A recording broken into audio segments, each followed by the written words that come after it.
Pizza Hut has been one of the best and worst jobs I've ever had. I'll start with the reasons why it's been good before jumping right into the bad stuff. It's going to make explaining what happened last night a lot easier if you know a little backstory. For a business that constantly reminds me of how cheap it is, it pays me well enough as an assistant manager. The work is typically repetitive and simple, and my days there usually melt together as it's more or less the same routine every day.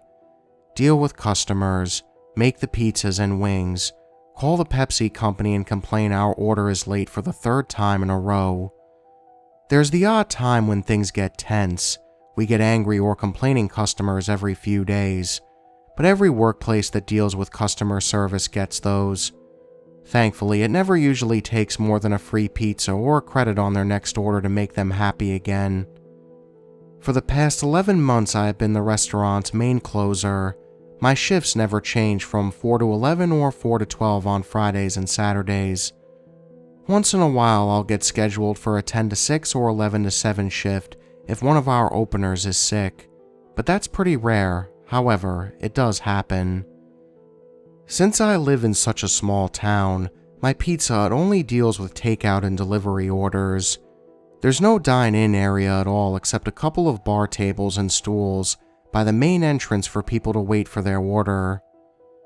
The front lobby of the restaurant is tiny and the kitchen is no exception. The entire back area is pretty much one big room, with a little area behind a wall in the back that doubles as the prep area and office. There is no break room or employee bathroom. We do have one bathroom at the front for customers, right next to the pop cooler by the entrance to the kitchen. Now that you know a little about how the restaurant looks and runs, I'll move on to why it isn't a good place to work at the best of times. First off, I'm one of the only 5 people that work there.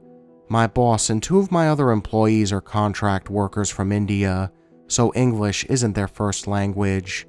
They never talk in English when it's just me and them, so I'm always a little out of the loop. My other coworker works only part-time since she's still in high school, so with her only there a few hours a week, I spend a majority of my time working without talking too much to my other coworkers.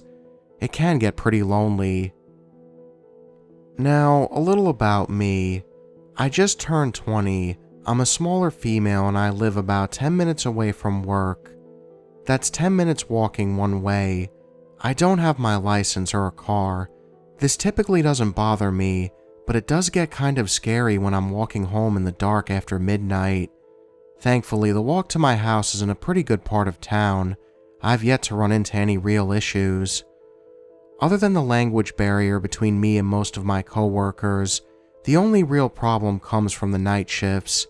Since one person is fully capable of doing all the closing duties, I am left there by myself from 8 p.m. onwards. This means I have to answer the phones, help the customers, and make all the orders.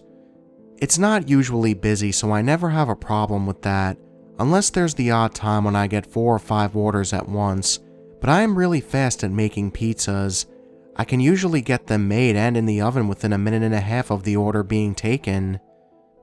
The real problem with being alone on closing shifts explains within this very sentence. I'm there all alone. It can be kind of spooky sometimes. If there's someone weird that comes in, anyone could rob or hurt me and there would be no one there to help. I've talked to my boss about my concerns, but he always dismisses me saying, "I'm a phone call away if you need help. We should not have to pay a second person to do your job." Jerk. Last night I worked my usual close. Since it was Sunday I had to stay until 11, but it felt like I was there for hours more. Last night my fears of what would happen if I was alone came true. My shift went normally for half the day. By the time 8 p.m. rolled around I had to say goodbye to my morning crew and had already started on the closing checklist. Weird stuff started happening around 9:30 p.m. I was making dough in the back, taking my time with it since there was not much else to do. I heard the beep beep of the doorbell and automatically I spun around. Looking up at the TV displaying real-time footage of the front lobby, I stared at it for a few seconds, confused. The front was empty, and I could not see anyone out the windows outside. Convinced I had imagined it, I carried on with the dough. I greased and oiled 5 more pans, finishing the stack. I stacked them on top of each other and picked them up, turning around to check the camera again before I carried the dough into the walk-in cooler. My heart leaped painfully in my chest and I fumbled with the stack, nearly dropping all of them on the floor. A man was standing in the lobby, peering into the kitchen. At once I sat the pans down, wiping my hands on my apron before I ran out to greet him. He had shocked me, but I got over it quickly. I figured he must have been standing in the blind spot last time I checked the camera, the spot where I used to hide when taking extra breaks so my boss couldn't see what I was doing. "Hi there," I called out as I walked quickly over. "Sorry about that, I didn't see you come in. What would you like to order?" "I didn't see you come in." The man repeated my words. "I didn't see you come in." I stood still for a second, not knowing what to say. I was getting a really bad vibe from this guy. As he spoke, it got worse, but I tried to ignore it, convincing myself with little success that I was being silly. The man looked average enough, despite being very dirty. He was very tall and looked older than my dad, but he was dressed strangely. He was wearing a shiny light blue dress shirt tucked into his gray-stained sweatpants. His sweatpants were tucked into his socks. His hair was greasy and combed to the side. His pockets were stuffed with what appeared to be all the mints I had in the jar near the menus. He smelled like he hadn't had a shower in weeks. "Can I take your order?" I asked again, but my voice lacked questioning. It sounded more like a timid statement, and I wondered what this guy's problem was. It took a long time, but he finally ordered a small pepperoni pizza with 8 boneless wings. I rang his order in quickly, happy he had finally said something. I couldn't help notice the way his mouth moved when he talked. It went just straight up and down like a doll. He didn't have any teeth and his breath nearly made me gag. "I'll have your order ready in 10 minutes, I said, placing his change on the table. I thanked him again and walked into the kitchen, wishing there was a door instead of an empty frame leading into the kitchen. I didn't want him to get curious and look in again. I went into the walk-in, grabbing a small pan to make his pizza. Before I got started on it, I checked the camera again, feeling a little better when I saw the man sitting at the bar table reading what looked like a menu from the front counter. Convinced he was just not all there and most likely homeless, I ignored my gut feeling that something was wrong and prepared his order. I had the pizza in the oven in under 30 seconds. I dropped his wings in a basket and set the timer on the fryer. 6 minutes to kill before they are ready. I took this as an opportunity to check my phone. I picked up just in time. I was receiving a call from my friend Lana. "Hey," I said into the phone. "You called me just as I was taking a break. What's up?" "Hurry up and be done with work," Lana cried, sounding irritated. "I'm so bored." "1 more hour," I said after glancing at the clock. 10 p.m. I was startled by this. It felt like I had just looked at the clock. Half an hour had gone by since the man had come in. "Lana, you should walk over and pick me up," I said in a low voice. "There's this weirdo here and he's giving me the creeps." "Are you alone again?" Lana asked, sounding concerned. "Yeah," I mumbled into the phone. "I tried to talk to my boss about it again, but he never does anything. Anyways, I'll see you in a bit." I hung up the phone just as the fryer timer started to beep. The wings were done. I threw my phone in my bag and walked around the corner to the main part of the kitchen. I sauced the wings and cut the pizza, carrying the order to the front while looking forward to seeing the man leave. I looked around and felt my knees grow weak again. The front was empty. The stool the man had been sitting on was jutted out. The menu he was reading was on the ground. This completely freaked me out. I hadn't heard the doorbell, so he couldn't have left. My eyes drifted over to the bathroom door. The handles button was horizontal, meaning it was locked from the inside. This made me feel a little better. He was just in the bathroom. There's nothing wrong with that. I stood at the till, aimlessly looking through stuff as I waited for him to come out so I could give him his order. I looked down at the bottom of the screen at the time, 10:15 p.m., 10:21 p.m., 10:34 p.m. He had been in there for a good half hour before I mustered the courage to knock on the door. "Everything all right in there?" I called out. At once I could hear shuffling, as if I had startled him. I backed up, preparing for him to come out. The shuffling then stopped, but he still didn't open the door. I walked closer, raising my fist to bang on the door again when I heard a click. The door had unlocked. 10:40 p.m. I was at a loss for what to do. I had grown very paranoid and now I knew something was wrong. But at the same time, I couldn't just stand there and wait for something to happen. It was 20 minutes to close and I still had a few things to do. I braced myself to open the door and deal with it when I heard him whispering, "One more hour. One more hour. Lana." I jumped back like I had been burned. He was recycling my words again from earlier when I was on the phone, but I was in the back of the kitchen behind the wall. There's no way he could have heard me. Unless he had crept back there and listened in. I backed away from the door and grabbed the phone, dialing my boss's number. My hand shook as I struggled to press the buttons. Bright light suddenly distracted me. I looked up to see a car pulling into the parking lot. I thanked my lucky stars as two people got out and walked towards the restaurant, holding hands. However, seconds before they could open the door, the bathroom door creaked open. My heart pounded as I looked over, not sure what I should prepare myself to see. The man looked the same as before, except covered in sweat, and he was panting like a dog. His hair was sticking up everywhere like he was pulling on it. The couple walked in, looking curiously at the giant menu a few feet over my head. As I turned to look at them, the man suddenly leaped forward, making me scream and jump back. But he didn't touch me. He grabbed his order sitting on the counter, and then he bolted out. And I mean bolted. He ran like someone was trying to kill him, across the highway and into the neighborhood beyond.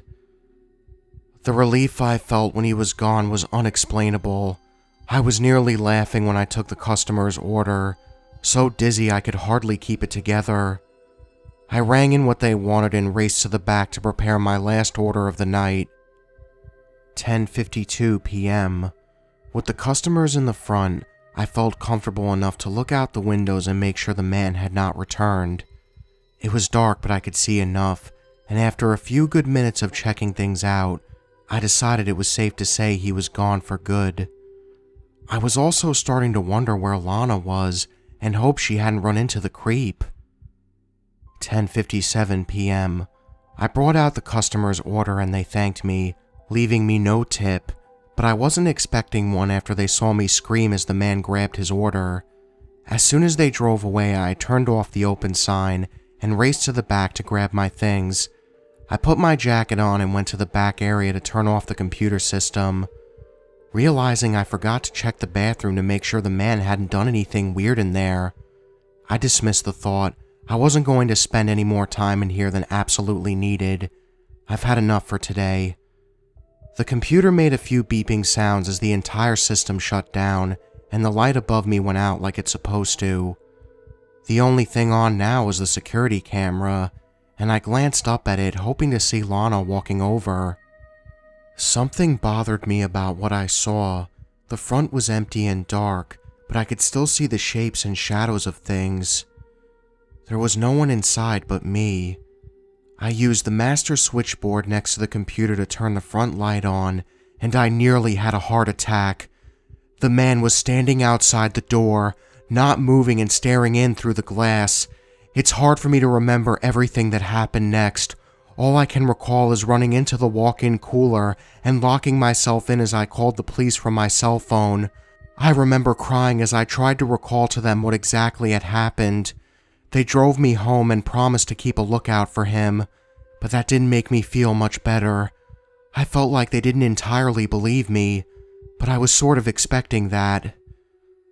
I went to work early the next morning, still terribly paranoid even though it was the middle of the day with lots of people around. I was going to tell my boss I couldn't work nights anymore, starting now. There's no way I'd put myself through that again. I opened the door and my coworker gave me a grim look, looking not at all pleased as he motioned for me to look over at the bathroom door. It was covered in caution tape with a giant sign that read, "Out of order." I asked everyone I worked with what happened in there, but no one gave me a straight answer. I'll never know how to fully explain what happened last night. I feel somewhat safe knowing I won't have to work alone ever again, but one thing has been bothering me since it happened. Lana walked here to pick me up, and that man was outside. I've been calling her all day. Each time it goes to voicemail. Hi everyone. I've been reading all your comments and I've been answering them the best I can. Now I'm going to give answers to the two main questions. What happened in the bathroom and what happened to Lana? I'm hoping to get a concrete answer about what was found in the bathroom before I update, but it's growing apparent that it may be a while before someone tells me just what exactly was discovered, if they even tell me at all. I got most of the information out of my boss, who talked to me for a long time today about the other night's events. He ended up looking over the security footage from where the man was in the restaurant and went over with me what he saw. He told me he watched the man sneak into the back when I was on the phone, getting very close to me. He said if I had done so much as turn around, I would have seen him. I was told there had been paper towels stuffed into the toilet, the entire roll by the sounds of it. The cardboard cylinder was found stepped on the floor. I didn't see anything too strange about this and asked why everyone was being so quiet about it. I was told afterwards that there had been blood covering the paper towels. There was a smeared bloody handprint on the toilet seat. I don't know what to make of this. I don't understand where the blood came from. There's another factor that's being left out of everyone's explanations, and I'm hoping that once this settles over, people will give me the last piece of the story. I have a feeling that they aren't telling me for my own good. Blood and wet towels everywhere is disturbing enough. Lana has finally made contact with me. It's not the kind of contact I was hoping for, but at least it's something for now. I got a text from her a little over a half an hour ago. It read, "Sorry I missed your call." I don't like that text. It doesn't sound like her. Lana's the type of girl that uses exclamation points in every message and always uses proper grammar and capitalization. That aside, I just think it's a weird thing to say. I called her tons of times, not just one call. Maybe I'm reading too much into it. I'm getting so paranoid I can't help it. I'm walking to her house now after I post this. I really hope it's just my paranoia making me so worried. Hey guys, thank you all for watching, and if you enjoyed this video, make sure you hit that subscribe button and join the Nightmare Army. I'm always looking for new soldiers in my Nightmare Nation. So after narrating that story, I'm not gonna lie, I'm actually in the mood for some Pizza Hut. And I ain't kidding either. I actually asked my mom tonight if we could have Pizza Hut. Yeah, that didn't happen. But, however, those are what Fridays are for, pizza, so I'll be doing that. Anyways, guys, on a more serious note, I have a question that I want to ask you guys. One, I heard about a new thing that they're doing on the Sci-Fi Channel. I don't know if I heard right, but it's called Channel Zero, and they do, I think maybe TV shows based on creepypastas or something like that. Like every season is its own anthology, which is pretty cool. I just want to know if any of you watched it yet, because, I mean, that's pretty fucking awesome. At least I think so. So I just want to know if you guys seen it. Let me know down below what you guys think about it, because I want to watch it. I want to know if it's good. I like scary things. Well, sometimes. I swear to God, I feel like most of the people that do narrate horror stories, like myself, it's like I'll narrate scary stories, then, you know, you stay up late gaming, all of a sudden you hear a noise and you're just like, what the hell was that? Hang on, I gotta go check it out. Or your dog barks at something weird and you get up and you're immediately in paranoid mode.